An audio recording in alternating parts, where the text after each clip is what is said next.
Hello everyone, welcome back to our channel. This is Mehak Upadhyay, a legal internet licensing company. Today's topic of discussion is related to an international case, a case decided by ICJ in 1960. The title of the case is the right to passage over Indian territory. So in this case, let's start with the facts of the case. Facts of the case was very simple. In 1857, in 1779, via treaty signed between Madras and the Portuguese, the Marathas grant some revenue rights over their villages. So as that since the rights were for revenue, so the passage to the villages through the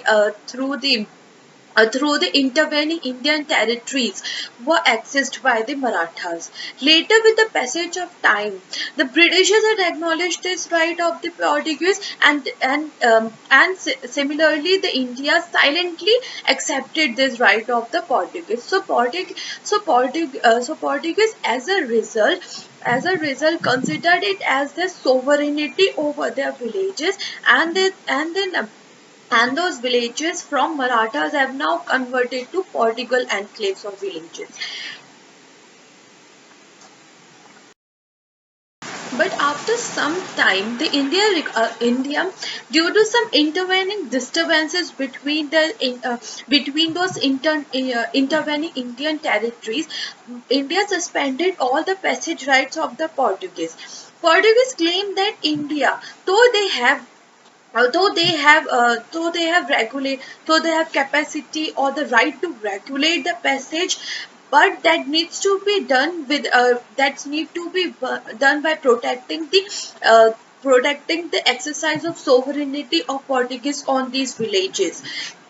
So the claim of the Portuguese was, since this right to passage or this practice of moving people's ammunitions and the goods through Portuguese to these villages via these intervening Indian territories has been a uniform and consistent practice. So now it had become a custom. It has become a usage that cannot be obstructed by the India by way of his regulating power over these Indian territories. However, Indian contentions was that first contention was the right they are claiming was an absurd right, because they are also saying that India do have a right to regulate the passage over these intervening territories, and then they are saying that since it has become a custom, their sovereignty, the exercise of sovereignty has now obtained an immunity from any kind of restrictions. Further, the contention was that no local custom, or we can say a custom cannot be established between only two states. The international customs need to establish to be said to be established needs to have more than two states. So on these questions, three questions were framed. First was related to whether a local custom could be formed or could be established only between two states. Second was whether the Portuguese do have any right of passage as they are claiming. Third, whether the India, by obstructing these rights, have gone beyond their power of regulating the passage over Indian territories. So one by one, Supreme Court took all the legal issues and pronounced his decisions.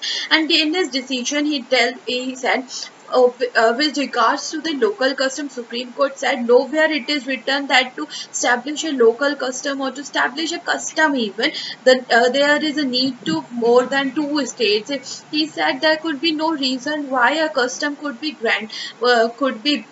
why a custom could be neglected or discarded just because the reason it has been established between two states. If those two states find that custom to be binding on themselves, and that is a uniform, consistent, and constant, and a practice established for for sufficiently long duration. So in all those situations, local custom, even though it is established between two states, it is a custom. It is a well-built custom. Then, with regards to the right of passage, then court held that yes, since the right of passage of the Portuguese over this from those villages to Daman,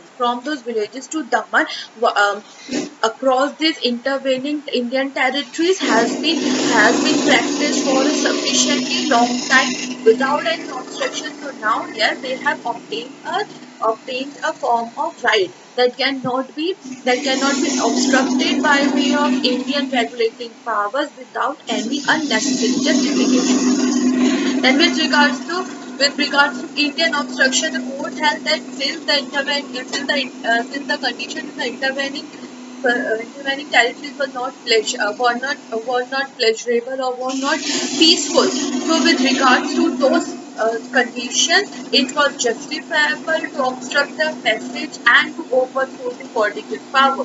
So India's action of India exception of expression of refusal to grant access to the passage was justifiable and was within his regulating power. So in that way, the right of Portuguese was established, but the Indian decision of the India for obstructing that right was justified, was held to be justified. So this was all about the case. Hope you like this video. Do like and share and subscribe.